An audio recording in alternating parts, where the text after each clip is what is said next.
प्रणाम। ओम नमो भगवते वासुदेवाय। सनातन धर्म और संस्कृति में पूर्णिमा का व्रत महत्वपूर्ण स्थान रखता है। प्रत्येक वर्ष 12 पूर्णिमाएं होती हैं। जब अधिक मास व मल मास आता है तब इनकी संख्या बढ़कर 13 हो जाती है।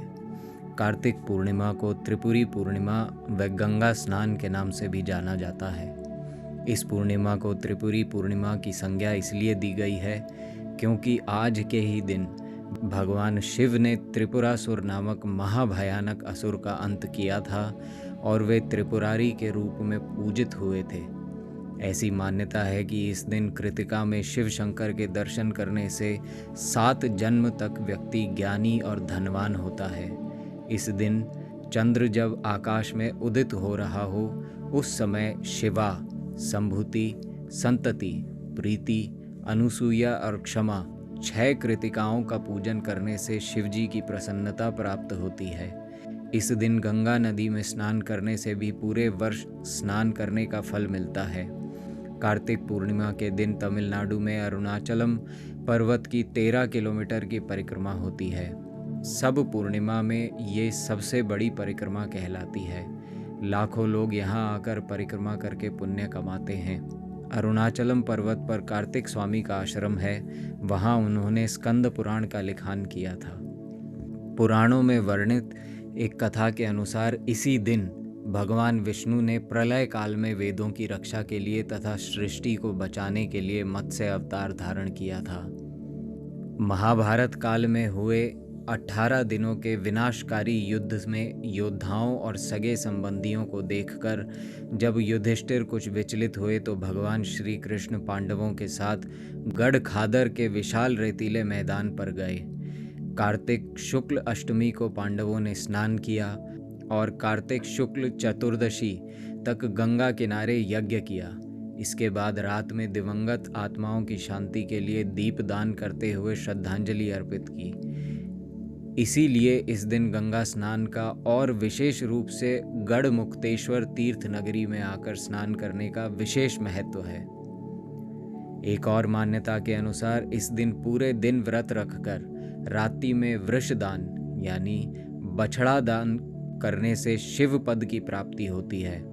जो व्यक्ति इस दिन उपवास करके भगवान शिव का भजन और गुणगान करता है उसे अग्निष्टोम नामक यज्ञ का फल प्राप्त होता है। इस पूर्णिमा को शैव मत में जितनी मान्यता मिली है उतनी ही वैष्णव मत में भी मान्यता मिली है।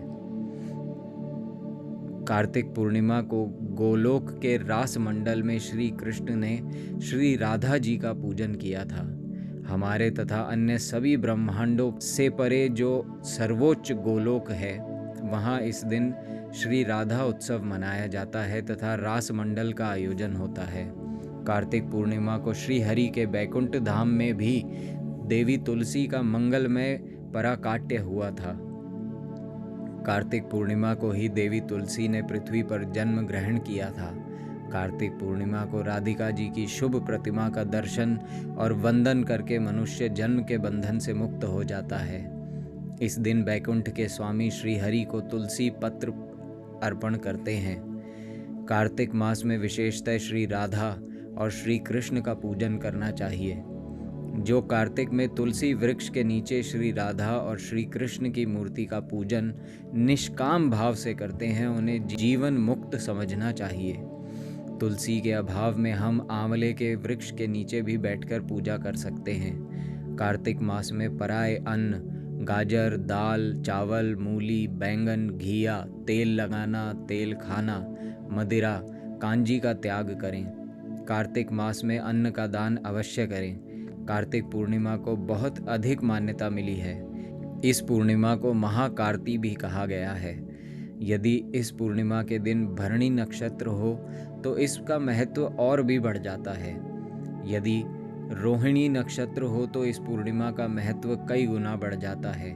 इस दिन कृतिका नक्षत्रों पर चंद्रमा और बृहस्पति हो तो यह महापूर्णिमा कहलाती है। कृतिका नक्षत्र पर चंद्रमा और विशाखा पर सूर्य हो तो पद्मक योग बनता है। जिसमें गंगा स्नान करने पर पुष्कर से भी अधिक उत्तम फल की प्राप्ति होती है। कार्तिक पूर्णिमा के दिन गंगा स्नान, दीपदान, हवन, यज्ञ आदि करने से सांसारिक पाप और ताप का शमन होता है। इस दिन किए जाने वाले अन्न, धन व वस्त्र दान बहुत महत्व बताया गया है। इस दिन जो भी दान किया जाता है उसका कई गुना लाभ मिलता है। मान्यता यह भी है कि इस दिन व्यक्ति जो कुछ दान करता है वह उसके लिए स्वर्ग में संरक्षित रहता है, जो मृत्यु लोक त्यागने के बाद स्वर्ग में उसे पुनः प्राप्त होता है। शास्त्रों में वर्णित है कि कार्तिक पूर्णिमा के दिन पवित्र नदी व सरोवर एवं धर्म स्थान में जैसे गंगा, यमुना, गोदावरी, नर्मदा, गंडक, कुरुक्षेत्र, अयोध्या, काशी में स्नान करने से विशेष पुण्य की प्राप्ति होती है। कार्तिक माह की पूर्णिमा तिथि पर व्यक्ति को बिना स्नान किए नहीं रहना चाहिए। सिख संप्रदाय में कार्तिक पूर्णिमा का दिन प्रकाशोत्सव के रूप में मनाया जाता है, क्योंकि इस दिन सिख संप्रदाय के संस्थापक गुरु नानक देव जी का जन्म हुआ था।